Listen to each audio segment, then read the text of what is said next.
हाँ, तो भैया आज जो हम लोग जो टॉपिक स्टार्ट करने जा रहे हैं, टॉपिक का नाम है सेंट्रल टेंडेंसी। टॉपिक का नाम है हमारे सेंट्रल टेंडेंसी। बहुत इजी सा और बहुत ज्यादा स्कोरिंग टॉपिक है। अगर ये टॉपिक समझ में आ गया ना, तो समझो आपको पूरा स्टैट्स का बेस समझ में आ गया है। ठीक, आपने स्टैट्स में महारत हासिल कर ली है। ठीक, बहुत इजी सा और बहुत आसान सा टॉपिक है। अब इस टॉपिक को स्टैट्स में ही क्यों पढ़ाया जाता है? ठीक, तो मैंने बोला ये जो डेटा है ना, ये जो चैप्टर है ना, ये एक स्टैटिस्टिकल डेटा का एवरेज प्रोवाइड करके देता है। एवरेज, मैंने बोला ये सेंट्रल टेंडेंसी मेरे को क्या निकाल के देता है? सेंट्रल टेंडेंसी जो चैप्टर है, इस जैसे ही आपको ये नाम सुनाई दे, सेंट्रल टेंडेंसी मतलब होता है एवरेज।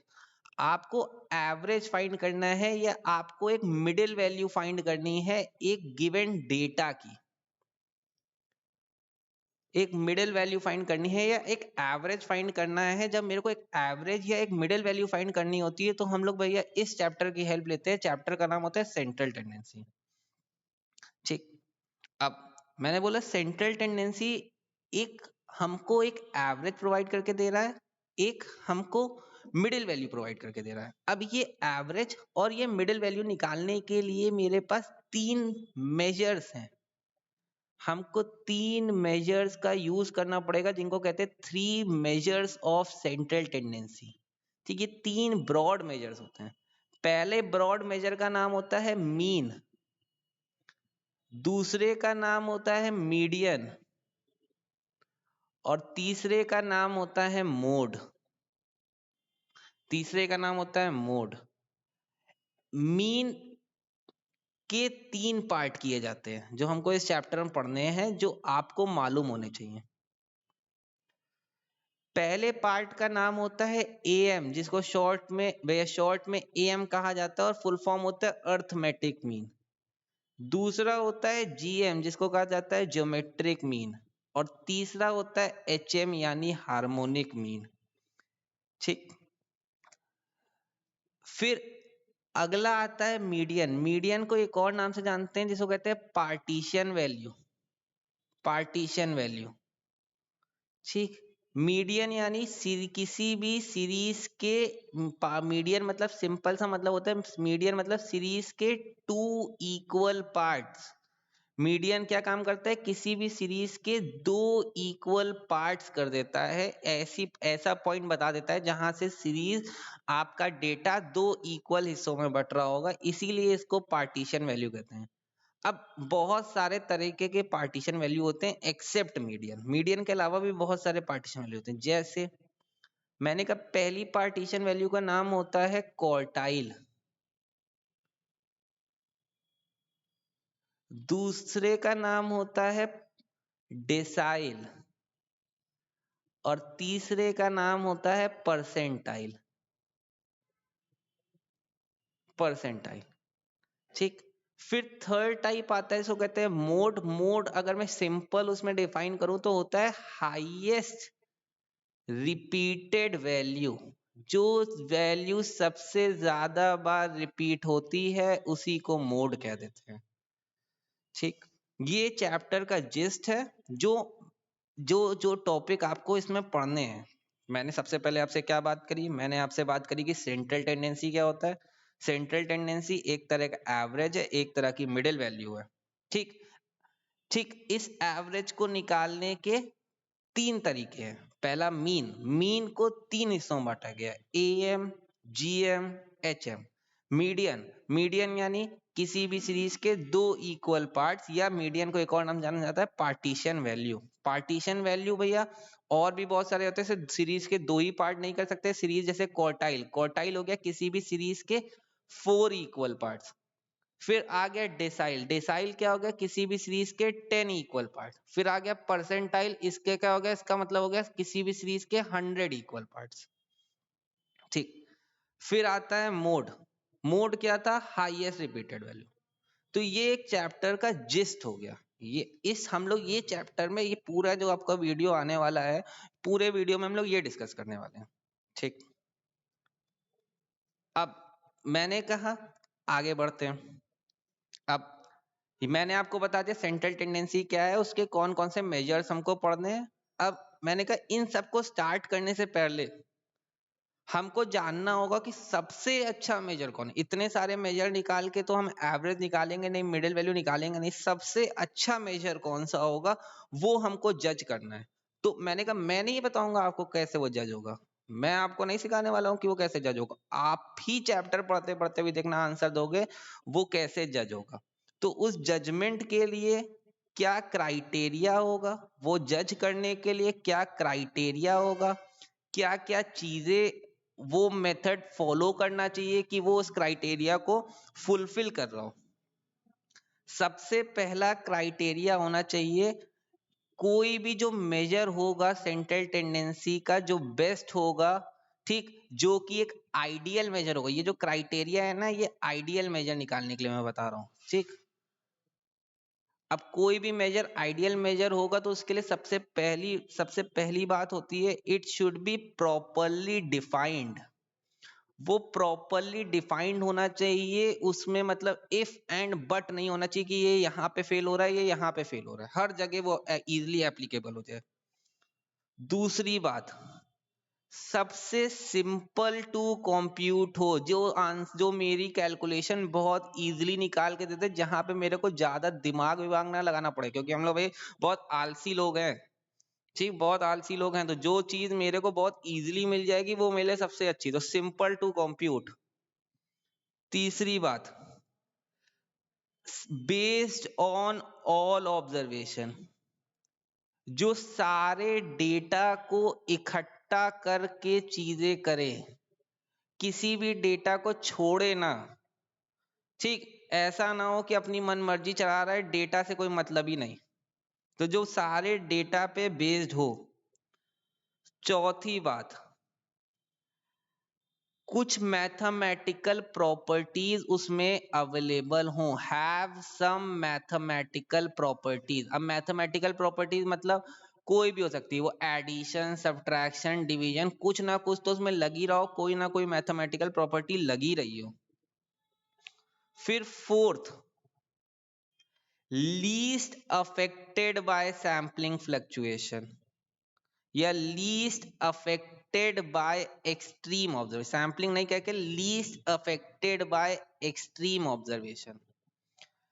ऐसा ऐसा मेथड जो सबसे कम अफेक्ट हो एक्सट्रीम ऑब्जर्वेशन। एक्सट्रीम ऑब्जर्वेशन से मेरा ये मतलब है यहाँ पे कि हम लोग की जो स्टार्टिंग वैल्यू होगी डेटा की या जो एंड वैल्यू होगी, ठीक, उसको बढ़ाने या घटाने से, फॉर एग्जांपल अभी 10 लोग हैं, अब मैं उस डेटा को बढ़ा के 11 कर दूं या 10 बढ़ा 10 की जगह 9 कर दूं, तो ऐसा जो फर्क जो एक्सट्रीम ऑब्जर्वेशन बढ़ाने या घटाने की वजह से आए, ठीक, उससे जो सबसे कम इफेक्ट हो उसको कहते हैं भैया, उस वो मेजर आइडियल मेजर होगा।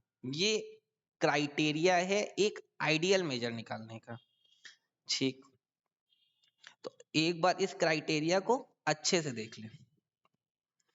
फिर मैंने कहा, अब हम लोग ने ये क्राइटेरिया देख लिया, हम लोग ने एक आइडियल मेजर जज करने के लिए ये 5 क्राइटेरिया, जो भी मेजर भैया निकाल के दे रहा होगा वो मेरे लिए सबसे अच्छा होगा, ठीक। फिर अब स्टार्ट करते हैं अपने सबसे पहले मेजर से, एक एक करके। अब जो हम लोगों ने मेजर्स की बात करी थी यहाँ पे चार्ट बना के, उनको एक एक करके डिस्कस करते हैं। सबसे पहला मेजर आता है हमारा अर्थमेटिक मीन। मीन का ही पहला पार्ट आता है अर्थमेटिक मीन। भैया सबने कभी ना कभी class 4th 5th 6th 7th कोई ना कोई क्लास में मीन पढ़ा है, ठीक, तो वही वाला मीन ये अर्थमेटिक मीन है, ठीक। अब ये अर्थमेटिक मीन 3 तरह की सीरीजों में निकाला जाता है, मेरा डेटा 3 तरह का होता है। तो मैंने बोला मेरे 3 तरह का डेटा कौन कौन सा होता है। पहला जो डेटा होता है उसको कहते हैं इंडिविजुअल डेटा, इंडिविजुअल डेटा या इंडिविजुअल सीरीज। जो डेटा होगा वो एक सीरीज के फॉर्म में होगा, तो पहले डेटा को कहते हैं इंडिविजुअल सीरीज। दूसरा आता है डिस्क्रीट सीरीज,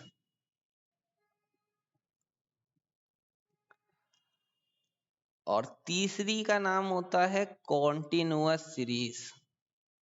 इन 3 सीरीजों में भैया मेरा AM हो चाहे GM हो चाहे HM हो चाहे सेंट्रल टेंडेंसी का कोई भी मेजर हो, वो इन्हीं तीनों उसमें निकलेगा। तो अगर मैं सबसे पहले तो आपको मालूम होना चाहिए इंडिविजुअल सीरीज क्या होती है। तो मैंने बोला कोई भी ऐसी सीरीज जिसमें सिर्फ x हो, x यानी सिर्फ आपको लोगों का वेट, हाइट और यही दे रखा हो, सिर्फ x गिवन हो, ठीक, सिर्फ आपको क्लास मालूम हो, या x को हम लोग क्लास बोल सकते हैं, ठीक, आपको सिर्फ क्लास मालूम हो, ठीक, तो उस तरह की सीरीज को हम लोग इंडिविजुअल सीरीज कहते हैं। दूसरी बात, डिस्क्रीट सीरीज, ऐसी सीरीज जिसमें x हो और f भी हो, f यानी फ्रीक्वेंसी, f यानी फ्रीक्वेंसी, फ्रीक्वेंसी यानी जैसे मैंने बोल दिया एक 50 केजी के इंसान है, तो 50 केजी के इंसान, फॉर एग्जांपल मेरा भी वेट 50 केजी है और जो मेरे 4-5 लोग वीडियो देख रहे हैं उनका भी वेट 50 केजी होगा, तो हम लोगों ने बोला मैं सबका 50-50 5 बार लिखने से अच्छा है मैंने 50 लिख के फ्रीक्वेंसी में 5 लिख दिया। तो फ्रीक्वेंसी क्या दिखाती है, नंबर ऑफ टाइम वो वेट कितने लोगों का है, ठीक। तो जहां पे x हो और f हो, आपको डेटा में दो चीजें गिवन हो, एक x और एक f, उस तरह की चीज को भैया हम लोग डिस्क्रीट सीरीज बोलते हैं। लेकिन x और f हो यहाँ पे, लेकिन जो x होना चाहिए वो अनग्रुप्ड होना चाहिए, खासियत याद रखिएगा, x जो होना चाहिए वो अनग्रुप्ड होना चाहिए। फिर मैंने कहा कॉन्टिन्यूअस सीरीज वो सीरीज होती है जहां पे x और f दो चीजें होती हैं, लेकिन यहाँ की जो x की खासियत होती है ये ग्रुप्ड होता है। ग्रुप्ड होता है इसका क्या मतलब है, मैंने बोला इसकी ग्रुपिंग करी होती है, जैसे क्लास साइज दे दिया 5 to 10, 10 to 15, ऐसे ग्रुप करके तुमको अब x बता रहा है, ठीक। तो ये जब ग्रुपिंग करके होता है ना, तो उस तरह की चीज को हम लोग क्या कहते हैं भैया, कॉन्टिन्यूअस सीरीज कहते हैं, ठीक। ये तीनों सीरीजों का मतलब बता दिया मैंने। अब मैंने कहा आप जानते हैं अर्थमेटिक मीन, सबसे पहले इंडिविजुअल सीरीज की अगर बात करें तो इंडिविजुअल सीरीज में सबसे पहले तो अर्थमेटिक मीन को डिनोट कैसे करते हैं, अर्थमेटिक मीन को डिनोट करते हैं x, उसके ऊपर से बार बना देते हैं x बार, ठीक। तो अर्थमेटिक मीन यानी x बार निकालना है, इंडिविजुअल सीरीज में निकालना है, तो इसका फॉर्मूला होगा सम ऑफ ऑल ऑब्जर्वेशन, जितने भी लोग दे रखे हैं सबका सम कर दे और divide by number of observation कर दे, तो उस तरह की जो चीज निकाल के देता है तो एक एवरेज निकल के आ जाएगा, उसको कहते हैं भैया अर्थमेटिक मीन। और ये क्या होगा, ये कब लगेगा ये फॉर्मूला, जब एक इंडिविजुअल सीरीज होगी, जब x होगा। अगर मैं इसको थोड़ा मैथमेटिकल टर्म में लिखूं तो इसको लिखते हैं सिग्मा या समीशन x अपॉन n, जहां पे समीशन का मतलब, ये समीशन मतलब होता है एडिशन, सारी चीज जितने भी x गिवन है सबका एडिशन, डिवाइडेड बाय n यानी जितने नंबर ऑफ लोग हैं। दूसरी तरह की सीरीज में अगर मेरे को निकालना है, यानी डिस्क्रीट सीरीज में निकालना है, am निकालना है, तो उसको भी x बार से डिनोट करते हैं और उसका फॉर्मूला होता है sigma f into x upon n। यहाँ पे n की जगह n यहाँ पे जो होगा वो फ्रीक्वेंसी के टोटल के इक्वल होगा, जो भी फ्रीक्वेंसी का टोटल आ रहा होगा वही n होगा आपका। तो इसके लिए फॉर्मूला क्या होगा, sigma F X upon N, और n किसके इक्वल होता है, यहाँ पे सिग्मा f के इक्वल होता है। तो आप एक सिंप्लीफाइड अगर मैं आपको फॉर्मूला दूं तो फॉर्मूला हो गया sigma F X upon sigma F. अब बहुत समझदार लोग होंगे मेरे ऑडियंस के, वो कह रहे होंगे सर सिग्मा एफ तो काट सकते हैं, नहीं भैया, ये f और x का मल्टीप्लीकेशन करो पहले और फिर उसका एडिशन करो, और ये बोल रहा है फ्रीक्वेंसी का एडिशन करो। यहाँ पे कोई दिमाग लगा के f और f काट मत देना, मैथ की ऐसी की तैसी मत कर देना, ठीक। फिर आता है कॉन्टिन्यूअस सीरीज। कॉन्टिन्यूअस सीरीज में फॉर्मूला होता है सिग्मा सिग्मा f मतलब frequency into middle value upon sigma f, ठीक, और x बार मतलब मीन के इक्वल। अब यहाँ पे mv क्या है सर, मिडिल वैल्यू क्या है, अगर मैं सिंपल शब्दों में बताऊं तो यहाँ पे जो मिडिल वैल्यू है, ये जो मिडिल वैल्यू है या जो mv है, इसका फॉर्मूला होता है lower limit plus upper limit divided by 2। ठीक, किसी ने बोला सर ये वाली बात तो थोड़ी कम समझ में आई, लोअर लिमिट क्या है, अपर लिमिट क्या है। तो मैंने कहा चलो इसको नेक्स्ट स्लाइड में देखते हैं। मैंने बोला जैसे आपको एक सीरीज दे रखी है 5 to 10, 10 to 15, 15 to 20, 20 to 30। ये आपको कुछ क्लास इंटरवल दे रखे हैं या कुछ एक्स दे रखा है। फिर आपको एक एफ दे रखा है कि 5 to 10 में 5 लोग आ रहे हैं, इसमें 3 लोग, इसमें 2, इसमें 1 सपोज कर लो। अब ये डेटा है, इसका आपको क्या निकालना है, इसका आपको एम निकालना है। तो सबसे पहला काम तो होगा आपको मिडिल वैल्यू निकालनी पड़ेगी। मैंने बोला मिडिल वैल्यू कैसे निकलती है, अभी मैंने आपको बताया मिडिल वैल्यू जो निकलती है वो निकलती है lower limit plus upper limit divided by 2। L L मतलब लोअर लिमिट, यू एल मतलब अपर लिमिट डिवाइड बाय 2। तो अगर मैं आपको याद रखने को बोलूं तो जो ये वाला जो आगे का नंबर होता है उसको कहते हैं लोअर लिमिट, जो पीछे का नंबर होता है उसको कहते हैं उसको कहते हैं सॉरी ये वाले, हाँ यह लोअर लिमिट, और जो पीछे का नंबर होता है उसको कहते हैं अपर लिमिट। तो यहाँ पे मिडिल वैल्यू क्या आ जाएगी, 5 प्लस 10 डिवाइडेड बाय 2। यहाँ पे क्या आ जाएगी, 10 प्लस 15 डिवाइडेड बाय 2। यहाँ पे क्या आ जाएगी, 15 प्लस 20 डिवाइडेड बाय 2। यहाँ पे क्या आ जाएगी, 20 प्लस 30 डिवाइडेड बाय 2। तो अगर मैं इसको करूं तो ये आ जाएगी 15/2, ये आ जाएगी आपकी 25/2, ये आ जाएगी आपकी 35/2, ये आ जाएगी आपकी 70, ये आ जाएगी 55/2। तो मिडिल वैल्यू ऐसे निकलती है। मैं इस क्वेश्चन को फुल फ्लेज नहीं करूंगा, मैं तो सिर्फ आपको समझा रहा हूँ मिडिल वैल्यू कैसे निकलती है। ठीक, अब आपने कहा सर क्वेश्चन क्यों नहीं करेंगे पूरा, तो मैंने कहा ये एक हाइपोथेटिकल क्वेश्चन लिया था, शायद इसका आंसर ही बहुत अजीब सा है। तो मैं अभी एक फुल फ्लेज आपको क्वेश्चन करके दिखाऊंगा, चिंता मत करिए कि मैं भागूंगा नहीं अपने क्वेश्चन से। ठीक, पहले तो आप ये फॉर्मूले समझ में आए, आपको हर वर्ड का मतलब समझ में आया। ठीक, तो एक बार देख लीजिए ये फॉर्मूले, और ये मैंने उसको एक एक्सप्लेन किया एल एल और यू एल क्या होता है और एम बी कैसे निकलता है। ठीक, अब मैंने कहा एक और चीज देख लेते हैं, फिर अपना एक अच्छा से एक इस पे क्वेश्चन करेंगे। ठीक, अब सबसे ज्यादा इंपॉर्टेंट बात अब आती है एएम की प्रॉपर्टीज। एएम की प्रॉपर्टीज ऑफ एएम।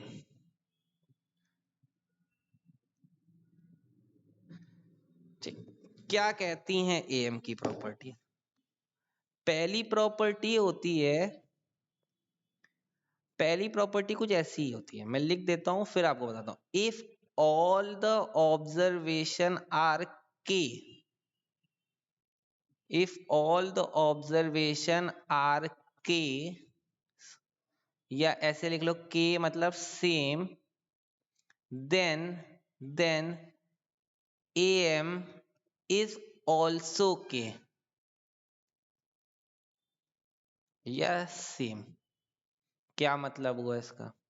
मैंने कहा अगर आपको 5 फ्रेंड्स हैं A B C D E, ए का वेट भी 2 kg है, बी का वेट भी 2 kg है, सी का वेट भी 2 kg है, डी का वेट भी 2 kg है, ई का वेट भी 2 kg है।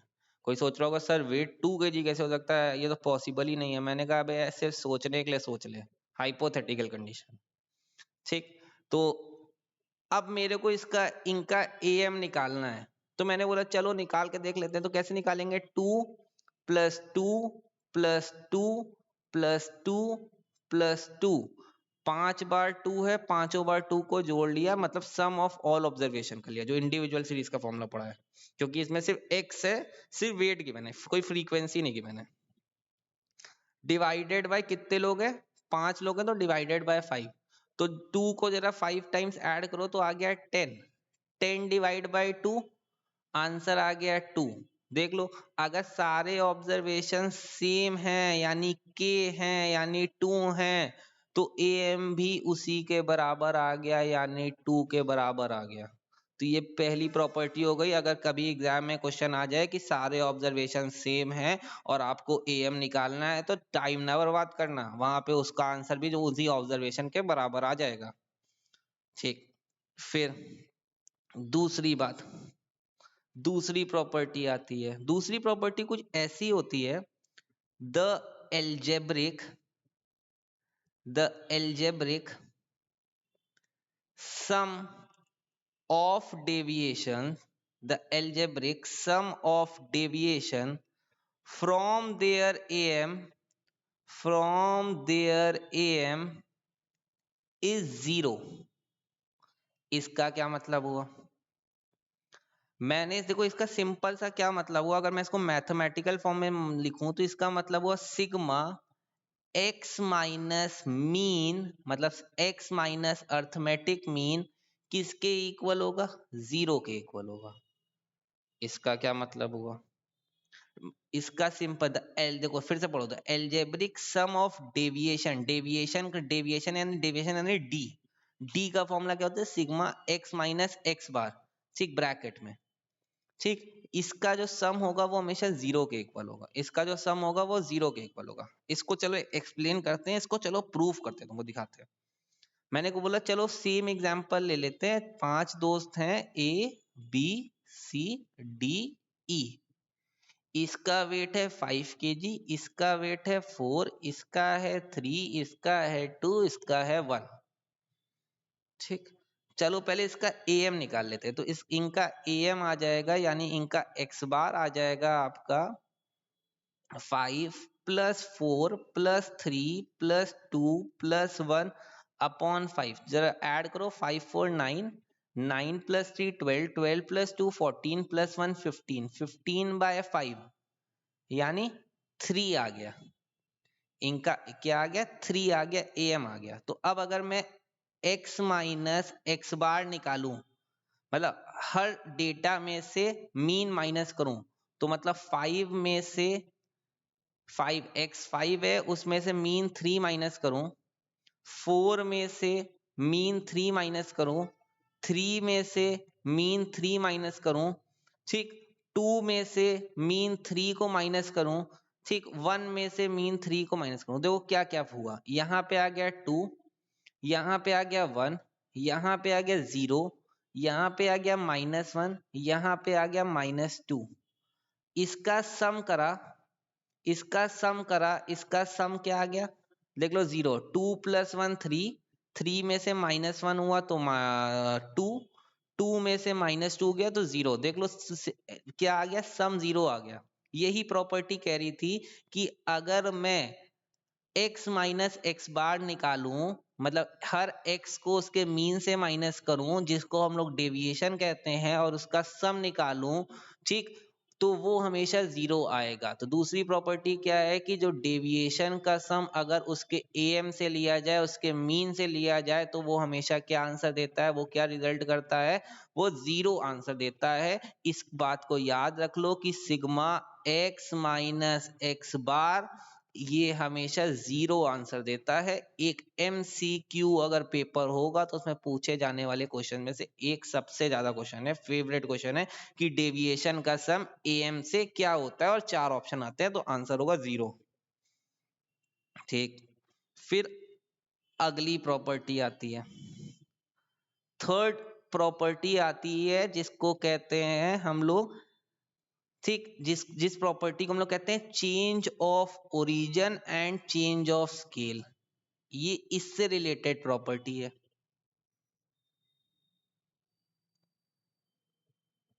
पहले तो दोनों वर्ड का मतलब मालूम होना चाहिए कि चेंज ऑफ ओरिजिन और चेंज ऑफ स्केल क्या क्या होता है। चेंज ऑफ ओरिजिन, अगर मैं चेंज ऑफ ओरिजिन की बात करूं तो ऐसा फर्क, ऐसा चेंज जो किसी डेटा में आए प्लस या माइनस करने की वजह से पूरे डेटा को, उस फर्क को कहते हैं चेंज ऑफ ओरिजिन। और ऐसा फर्क जो आए मल्टीप्लिकेशन या डिवीजन करने की वजह से, उस तरह के फर्क को कहते हैं हम लोग चेंज ऑफ स्केल का फर्क। ठीक, ये एक बहुत लेमन लैंग्वेज में मैंने आपको बताया कि ओरिजिन और स्केल का मतलब क्या। जैसे मैंने कहा आपको, चलो मैं पहले प्रॉपर्टी एक्सप्लेन कर देता हूँ। मैंने एक लेमन लैंग्वेज में बता दिया, ओरिजिन मतलब क्या हो गया, प्लस या माइनस की वजह से आया हुआ फर्क, स्केल मतलब क्या हो गया, मल्टीप्लाई या डिवाइड की वजह से आया हुआ फर्क। ठीक, तो अब प्रॉपर्टी क्या कहती है, जो am है, am is affected, am is affected due to change of origin,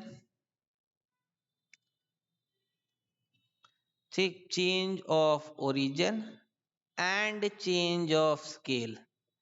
जो am है वो ओरिजिन से भी इफेक्ट होता है और स्केल से भी इफेक्ट होता है। मतलब मैंने कहा सेम वही 5 दोस्तों का एग्जांपल, ABCDE, इसका वेट 5 kg, इसका 4, इसका 3, इसका 2, इसका 1।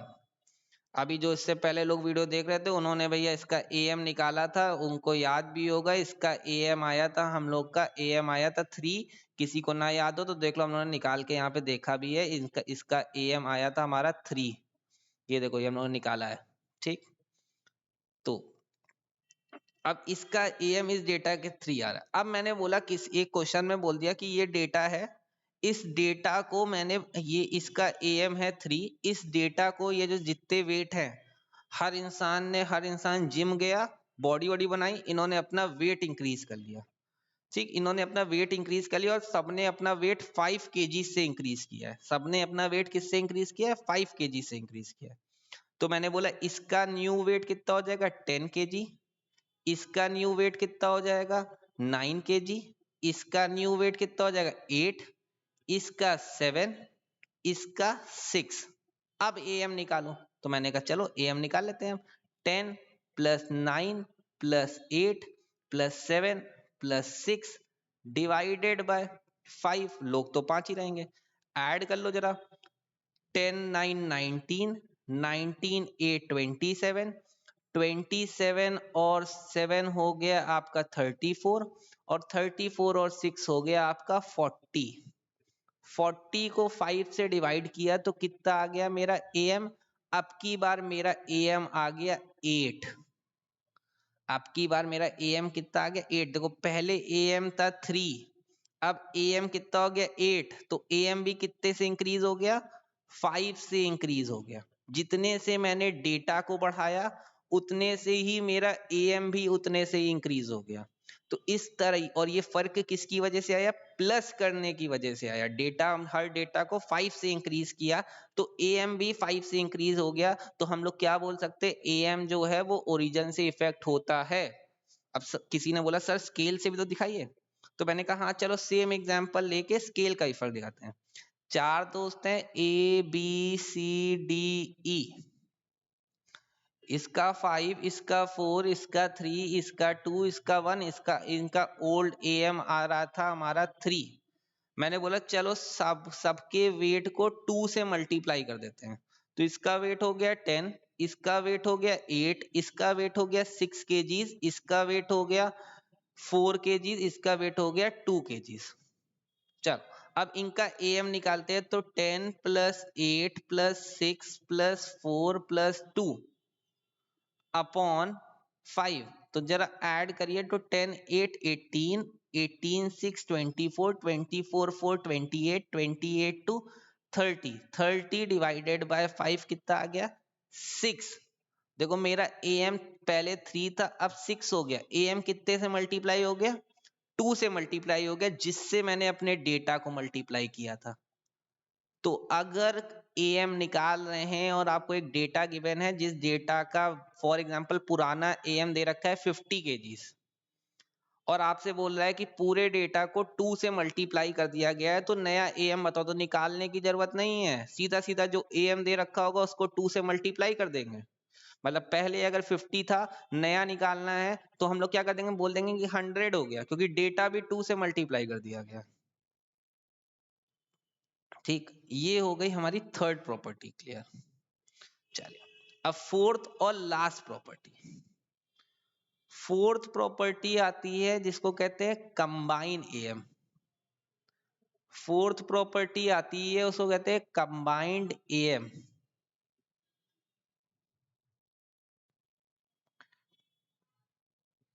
ये क्या है, मैंने कहा कंबाइंड एएम क्या है?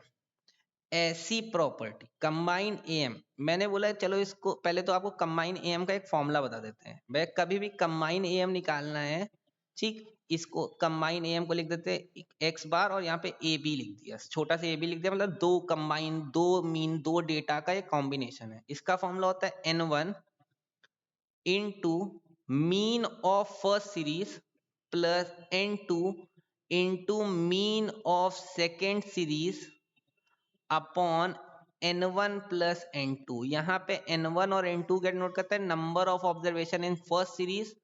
n2 क्या डिनोट करता है? Number of observation in second series. x1 बार क्या डिनोट करता है? am of first series. x2 बार क्या डिनोट करता है? am of second series. अब एक एग्जाम्पल समझते हैं। मैंने कहा एक एग्जाम्पल समझते हैं। एक स्कूल है 100 स्टूडेंट्स का, एक स्कूल है जिसमें 100 लोग पढ़ते हैं, जिसमें 40 बॉयज हैं, 60 गर्ल्स हैं, ठीक। यहाँ पे इन 40 बॉयज की हाइट का जो एवरेज दे रखा है वो दे रखा है, सपोज कर लो 10, और जो गर्ल्स की हाइट का एवरेज दे रखा है वो दे रखा है फॉर एग्जांपल 5 है। अब आपसे बोल रहा है बताओ पूरे 100 लोग जो हैं स्कूल में उनका कॉम्बिनेशन या उसका कंबाइन एवरेज ऑफ हाइट क्या होगा या कंबाइन एएम क्या होगा। तो मैंने कहा इस फॉर्मूले की जरूरत पड़ गई आपको। पहला सपोज कर लो जो n1 है वो बॉयज को डिनोट कर रहा है, तो 40 बॉयज हो गए, उनका मीन है 10।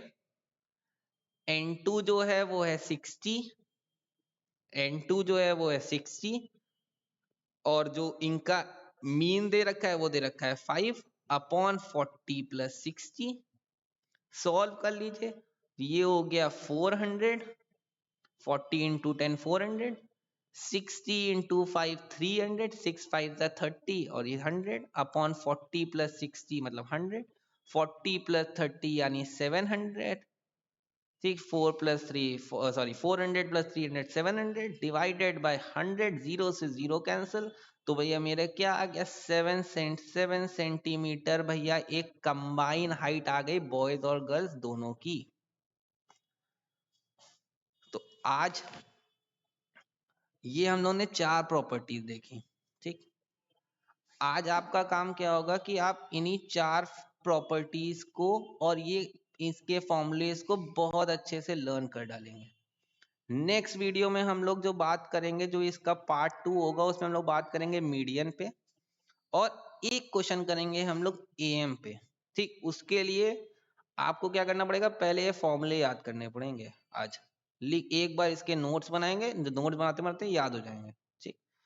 तो भैया आज का वीडियो, अभी पढ़ाया हुआ वीडियो आपको बहुत अच्छा लगा हो, आपको समझ में आया हो, तो हमारे यूट्यूब चैनल को भैया लाइक करें, हमारे वीडियो को लाइक करें, सब्सक्राइब करें। हाँ नहीं पसंद आया हो तो डिसलाइक का ही बटन है, आप डिसलाइक भी कर सकते हैं, ठीक है। लेकिन कुछ ना कुछ करिएगा जरूर, ठीक, क्योंकि भैया हमको मालूम है कि नहीं करेंगे तो आगे नहीं बढ़ेंगे। एक बहुत अच्छी लाइन है जिसको मैं मानता हूँ, ठीक, एक लाइन है जिसको कहा जाता है कि डर लगेगा, ठीक, फासले देखकर, पर तू बढ़ता जा रास्ता देखकर, खुद ब खुद तेरे नजदीक आती जाएगी तेरी मंजिल तेरा हौसला देखकर।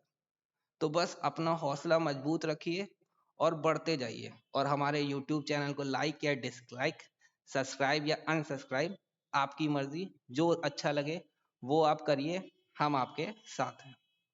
चलिए।